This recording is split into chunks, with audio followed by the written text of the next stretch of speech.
Muy buenas, bienvenidos. Todo en esta vida es psicología, todos son comportamientos, conductas y fenómenos individuales y sociales. Cada persona ha llegado aquí por un motivo lícito que solo él sabe. Igual es porque querías ligar, superar una fobia, ayudar a otros, hacer marketing o sencillamente entender las reglas que mueven este mundo. Pero si estás aquí es porque quieres ser psicólogo y quieres conocer aspectos que se te escapan. ¿Te gustaría ser psicólogo? ¿Te gustaría ser psicóloga? ¿Sabes realmente a qué se dedican y qué materias tendrás que estudiar? Lo entenderás sin esfuerzo. Ponte cómodo, que empezamos. Te encantará saberlo y te lo explicaré como si estuviéramos en un pub, de manera amena, pero con rigor. Cierra los ojos, salvo si estás escuchándome conduciendo. Estás en la discoteca, hay muchísimas personas, unas interactúan con otras, algunas están aisladas, ves camareros uniformados moviéndose, aquel del fondo, en traje, es el jefe, se le notan los galones. La gente hace la ola ante el gol del Madrid que retransmiten en una pantalla. Uno duerme, otro está borracho repitiendo frases, una persona escapa al baño, la música está a tope, nadie escucha nada y faltas tú, que estás mirando y no entiendes nada de lo que está sucediendo en este zoo humano. Pero tranquilo, estás a punto de descubrirlo. ¿Cómo es que esa persona tan inteligente está en modo disco rayado repitiendo una y otra vez lo mismo sin recordar nada? La respuesta es simple. Ese cliente tiene una elevada concentración de alcohol en sangre y su hipocampo le hará incluso tener recuerdos débiles de lo sucedido. Bienvenidos al fascinante mundo de las bases biológicas del comportamiento. Aquí se entenderá cómo funciona biológicamente el cerebro y por qué de manera involuntaria esa persona retira la mano con la ceniza que le ha caído encima. En efecto, el sistema nervioso autónomo también interviene al margen de nuestra voluntad. Otras conductas son más complejas, como la de Juanito, que no tiene claro si pedir en la barra libre del fondo o en la más próxima que le atiende una bella camarera. No todo el mundo decide lo mismo. Bienvenidos al maravilloso mundo de la psicología del pensamiento y de la estadística. Si de manera sistemática uno rastrea cuánta gente entra y sale, si van solos o acompañados, su situación económica, puedes estimar cuánta caja se hará esa noche o cómo de bien o mal lo vas a pasar. Estamos utilizando técnicas de observación, cuantificando variables. En psicología estaríamos ante los análisis de datos cualitativos y cuantitativos. Bienvenidos a la evaluación psicológica, al lugar donde se analiza y se mide todo lo que puede ser medible en las personas. Su inteligencia, CI, nivel de arousal o de activación, niveles de ansiedad, cuánto se dan ciertas respuestas, es decir, con qué nivel, en qué medida, con qué frecuencia, con cuánta intensidad. Estamos hilando fino entrando en el maravilloso mundo de la psicología de la personalidad, al lugar donde encontraremos los patrones consistentes y estables del comportamiento, consistentes en el espacio y estables en el tiempo. Es decir, que observamos que Juanito es tímido en la discoteca entre gente, lo es en el escenario hablando en público y lo es ante gran cantidad de situaciones parecidas que comparte estar entre personas y tener que expresarse o interaccionar socialmente. Juanito es consistente en el espacio, de manera débil, moderada o fuertemente, y además es estable en el tiempo. Hoy se le percibe tímido, pero la semana pasada amaneció tímido, y años atrás también lo era, y pinta que seguirá siendo su señal de identidad. Pues bien, esas cosas que son propias y típicas de alguien sería la personalidad. Esas cosas que son propias y típicas de un perro y que lo diferencian de las de un gato son similares a las que identifican al tímido de Juanito frente al extrovertido de Perico. Aplicando en personas estamos ante la psicología de la personalidad y de las diferencias individuales. Aplicado entre animales estaríamos ante la etología, el campo de la psicología de los animales. Aquí se mide todo, cómo viven, cómo se relacionan, cómo se comunican los animales entre ellos, qué comportamientos son ventajosos para ellos tanto individualmente como especie. Todos comen, duermen, vaya, igual que las personas. Todos buscan pareja y se reproducen, vaya, como las personas. Todos compiten por los recursos. ¡Uy! Darwin. Todos mueren, vaya, como las personas. Estamos ante la psicología comparada o etología, una rama de la psicología centrada en los animales, porque en realidad somos eso, animalitos disfrazados con corbata o sin ella, con un repertorio de palabras que nos diferencia de ellos.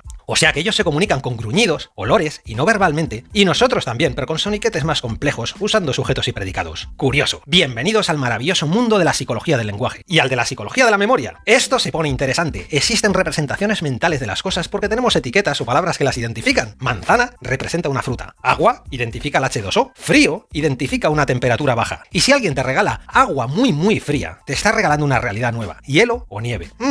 Hielo o nieve. ¿Cómo saberlo? Con la psicología del lenguaje existen realidades porque inventamos palabras. Si digo blanco espeso, es nieve. Si digo blanco transparente, es hielo. Si digo blanco a secas, no se sabe. Y mucha gente dice blanco a secas porque para nosotros en nuestro entorno más cercano no tiene relevancia, pero uy amigo, esto tiene una trascendencia enorme. Si es blanco polvo, vas a disfrutar como un enano esquiando. Si es blanco grisáceo, cuidado, golpearás tu cerebelo contra el suelo y perderás también la memoria. Y es que la memoria en los humanos puede ser traducida a palabras y estas ser transmitidas de una persona a otra. ¡Qué maravilla! Las palabras le permiten muy bien al esquimal diferenciar decenas de blancos que le indican el estado del firme, al igual que al que vive en la selva, identificar decenas de verdes le previenen de los depredadores que pueden acechar en cada zona de la selva. Para nosotros quizás el verde sea verde, para otros el verde helecho representa la posibilidad de encontrarse culebras y el verde pardo gama 57 gorilas entre la maleza. Pero las palabras también nos ayudan a construir relatos y memorias. Esa capacidad de hablar permite incluso viajar en el tiempo hablando del futuro o relatar biografía pasada. ¡Qué fascinante es la psicología de la memoria! Y la del olvido. ¡Uy! Esto nos llevaría a la psicopatología. Los déficits o excesos de algo suelen acarrear problemas y problemas no adaptativos, es decir, patologías. Podemos quedar quedarnos simplemente con este concepto para rastrear si los problemas son innatos o biológicos, o si son aprendidos o adquiridos, si son heredables o vienen de serie, o si fueron interiorizados por la experiencia. Es el famoso debate entre innato y aprendido. Todo en la vida son aprendizajes. Bienvenidos al maravilloso mundo de la psicología del aprendizaje. Si todo es en buena medida aprendido, también todo en buena medida puede ser desaprendido y reemplazado por otros aprendizajes más funcionales. Aquí se profundizará en el maravilloso campo de la psicología conductista. El condicionamiento clásico, todas las pistas que al igual que a los perros de Pavlov le llevaban a salivar escuchando una campana y que a Menganito le llevan a anticipar que cuando suena el teléfono a las 4 es el teleoperador que está interrumpiéndole en la hora de la siesta. También se ve aquí en profundidad el condicionamiento operante, cómo los refuerzos y castigos refuerzan conductas o las extinguen. En esta vida todo es conseguir premios o pagar multas y arrestos. Ligado a la psicología del aprendizaje está la psicología educativa. Todo es aprendido, por lo que enseñar facilita aprendizajes y adquirir habilidades, pero la psicología del aprendizaje es básica en la clínica. Aprenderás a hacer análisis funcionales de la conducta, tanto propios como ajenos. Suena interesante, ¿verdad? Esto te permitirá entender por qué tú haces lo que haces y por qué otro hace lo que hace, pero también cómo hacer para poder alterarlo y obtener resultados diferentes a lo que iría a suceder.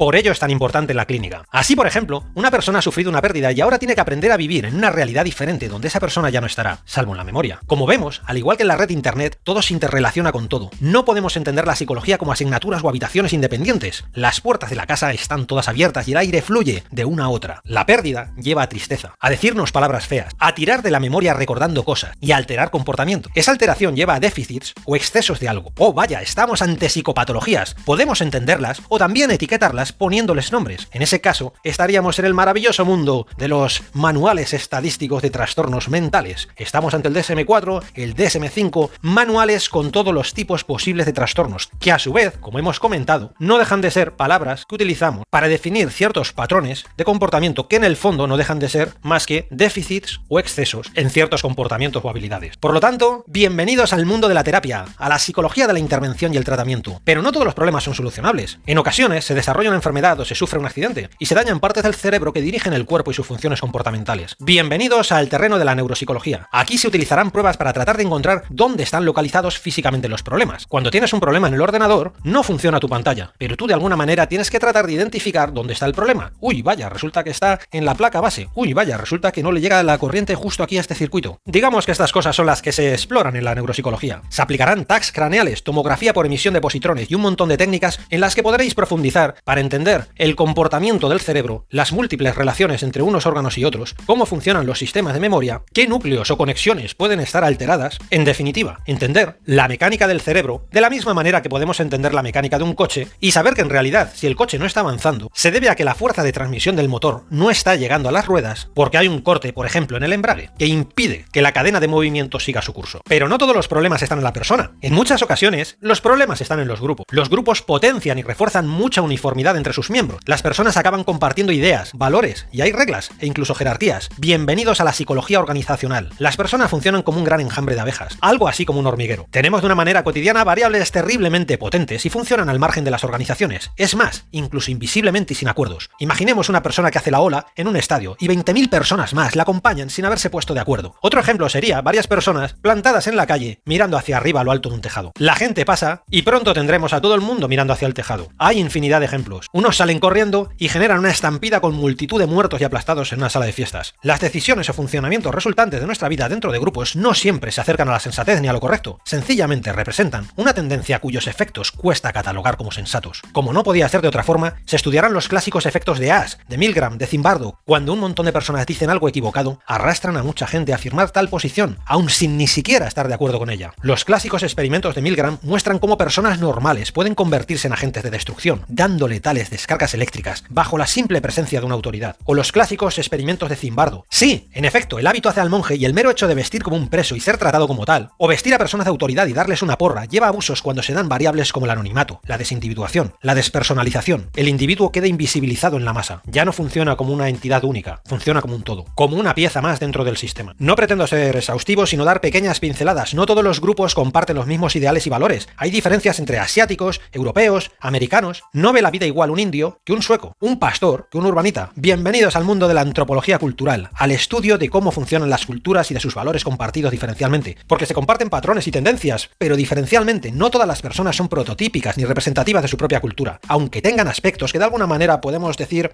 que son más propios de un colectivo. Con todo lo que hemos visto hasta ahora, parece que va quedando claro que hay infinidad de variables que hay que tener en cuenta y grandes sesiones de debate enriquecedor de hasta dónde se puede hablar de normalidad o anormalidad, y en relación a qué, para qué, en qué circunstancias y en qué momento histórico. Sí, en efecto, corretear bajo las sillas no necesariamente puede verse como algo extraño. Que le pregunten a un padre cuando cuida de su hijo. Nuestras metas y expectativas, la forma de ver la vida cambia con la edad. Todas las especies juegan, corren, saltan para adiestrarse en desarrollar sus habilidades que les mantendrán vivos, como será la caza. Todo es un ensayo y un aprendizaje. Se pasa por nacer y no tener ni siquiera la noción del objeto permanente, donde las cosas dejan de existir si dejamos de verlas, a creer que volamos con una capa, a ser adolescentes, tener crisis existenciales vitales. Bienvenidos a la psicología del desarrollo o psicología evolutiva. Aquí se estudiará cómo se comportan las personas a lo largo del ciclo vital, desde la concepción hasta su muerte. Y no solo a lo largo del ciclo vital filogenético, sino también ontogenético, a lo largo de las generaciones desde que el ser humano apareció sobre la Tierra. Interesante, ¿eh? Las respuestas no surgen de la nada, surgen siempre de hacerse preguntas, y es aquí donde nos encontramos con la epistemología y la filosofía de la ciencia. ¿Cómo surgió esto? ¿Y esto otro? ¿Y por qué? ¿Y por qué? ¿Y por qué? Muchos descubrimientos fueron por elucubraciones, muchos otros por mera acumulación de ensayos y errores. Por lo que para entender por qué las cosas son a día de hoy como son, y por qué las respuestas son unas y no son otras, toca adentrarse en el maravilloso mundo de la historia de la psicología. Bien explicada de manera amena, no tiene nada que ver con los tediosos manuales que tocaba estudiar en el colegio. Con tal acumulación de datos, entendemos que para darle forma a las teorías han de sustentarse en la permanente refutación y contraste empírico. Y es aquí donde entenderemos la metodología experimental, cómo se diseñan experimentos, cómo hacer análisis de datos, cómo redactar tus informes científicos, clínicos, etcétera, etcétera, etcétera. Y por supuesto, al tratar la investigación no podemos olvidarnos de una materia fundamental como es la ética. Se han hecho experimentos terribles a lo largo de la historia, amparados bajo justificaciones de un fin último superior, ignorando un sinfín de consecuencias que no siempre fueron o quisieron ser tenidas en cuenta. Es por ello que en la psicología actual esta materia está presente, y los profesionales cumplen con un código deontológico y secreto profesional, entre otros muchos detalles. Como podéis ver, estamos ante una ciencia que no solo estudia los hechos para comprenderlos, sino también para ser aplicados, siendo la ética, por tanto, un sello de identidad de la buena práctica profesional. Y ahí estás tú, en la discoteca, observando cómo se comportan las partículas de tu sistema, de este zoo humano, descubriendo las motivaciones y emociones de las personas que te rodean, otra de las materias que sin duda descubrirás y te enganchará. Ahí estás de fiesta, ya has entendido que la psicología está en todas partes, tanto en el mundo de la publicidad y el marketing, como en la archiconocida clínica de diván, la psicología forense que todos conocemos por las series de televisión, la psicología en la comunicación social, en la detección de señales, en la prevención de accidentes de tráfico, en la selección de personal o en el propio deporte. No solo los deportistas profesionales se benefician de la psicología del deporte, sino cualquier persona, y muy especialmente aquellas en situaciones de dependencia, personas en rehabilitación, personas para las cuales la actividad física les hace mejorar y necesitan la ayuda de estos profesionales. Porque efectivamente hacer deporte revitaliza muy mucho la mente, sube la autoestima, hace que tu cuerpo funcione mejor, ayuda a no sentirte decaído, de alguna manera te hace sentir poderoso, te hace mostrarte a ti mismo que eres capaz de conseguir correr distancias que antes no podías, te sirve para ser capaz de darte cuenta que puedes hacer muchas actividades que antes no practicabas y sobre todo a desarrollar el hábito de la constancia y de la disciplina, variables que sin duda tienen un impacto directo en tu bienestar personal y en cómo gestionas tu vida. Como comenté, no pretendía ser exhaustivo, sino simplemente dar unas pinceladas de las diferentes materias por las que vas a atravesar en este maravilloso viaje por el mundo de la psicología. Si te gusta ayudar a las personas a desarrollarse, este es tu mundo. Bienvenidos. Cualquier sugerencia puedes ponerla en los comentarios y si te ha gustado, dale like y compártelo con tus amigos.